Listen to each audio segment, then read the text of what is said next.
Halo semuanya. Baik, di sini saya akan menjelaskan tentang golongan obat dan kegunaannya. Sebelum itu, perkenalkan nama saya Nilo Putu Eka Diantari dari Prodi Farmasi Klinis dan Komunitas Institut Teknologi dan Kesehatan Bali. Outline kita pada kali ini yaitu yang pertama, ada pendahuluan, obat bebas terbatas, obat keras, obat golongan narkotika, obat fitofarmaka, obat herbal terstandar, dan obat herbal.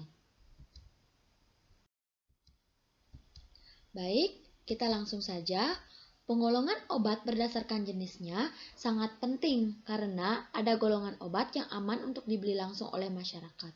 Namun, ada golongan obat yang dapat berbahaya apabila dikonsumsi tanpa berkonsultasi terlebih dahulu dengan dokter.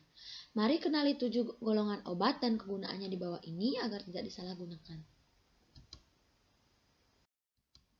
Yang pertama yaitu obat bebas. Golongan obat bebas ditandai dengan lingkaran berwarna hijau dengan garis tepi hitam. Kode ini menunjukkan bahwa obat tersebut dapat dibeli secara bebas tanpa menggunakan resep dokter. Contoh obat bebas adalah paracetamol, vitamin, multivitamin, dan antasida.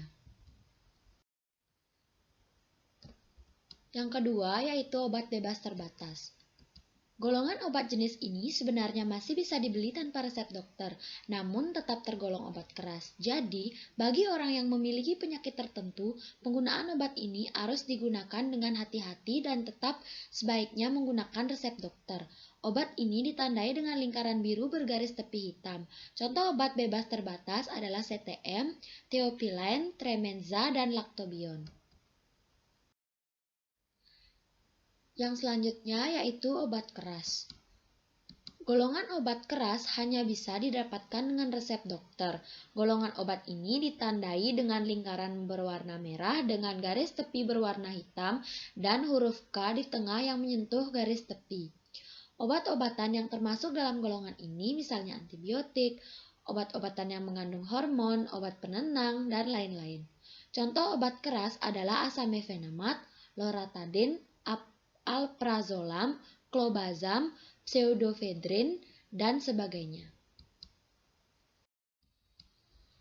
Yang keempat yaitu obat golongan narkotika. Narkotika merupakan golongan obat yang paling berbahaya. Golongan obat narkotika mempunyai simbol seperti tanda plus dengan lingkaran berwarna merah.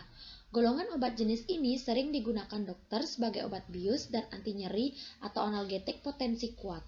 Oleh karena itu, penggunaan obat ini hanya dilakukan dengan resep dokter atau dengan pengawasan dokter. Contoh obat-obat golongan narkotik adalah obat batuk yang mengandung kodein.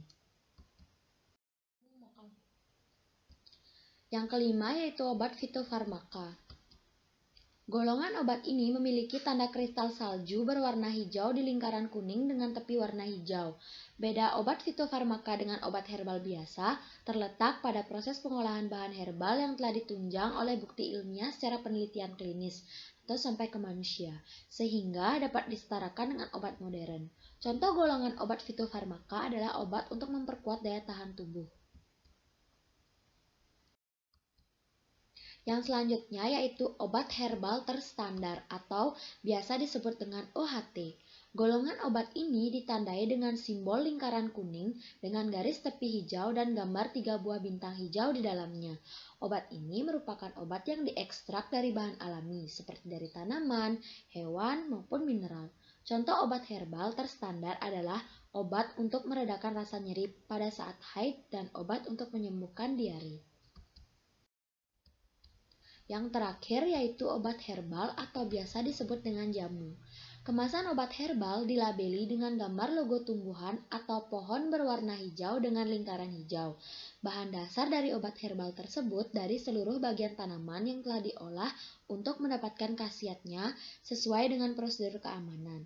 Contoh obat herbal yang sering ditemukan di pasaran adalah obat untuk mencegah masuk angin.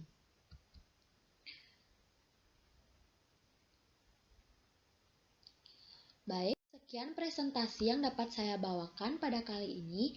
Apabila ada kesalahan kata, saya mohon maaf yang sebesar-besarnya.